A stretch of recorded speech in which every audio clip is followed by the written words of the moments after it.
Yep, so I ended up setting up the loop, you guys, and as you can see, it already decided to spring a leak. So it looks like the barb fittings that I got are definitely not going to work out. You can see that this very first part of the loop right here was the one that ultimately ended up springing a leak. So I didn't even have to turn the pump on or anything, it just started leaking as soon as I put the fluid in there. So that means that the fittings that I'm using are going to have to go back. They're going to have to go back to the seller, and I'm going to need to get some 3/8 fittings. So it's going to be, I believe it's 1/4 inch to 3/8, and at that point the loop should be able to get going as it were before, and hopefully this time around with no leaks, or at least fewer leaks than I have with this particular build right here. You can see that it's going to be a really short loop, nothing crazy.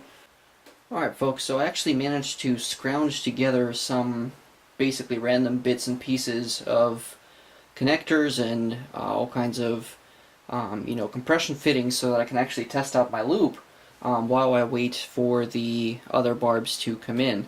So let's see if I can get this guy fired up. Let's see if it ends up spraying liquid everywhere or if we end up doing something else here.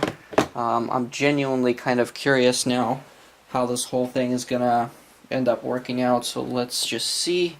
I also don't know which one is the in, which one's the out for this pump, but I guess we will find out.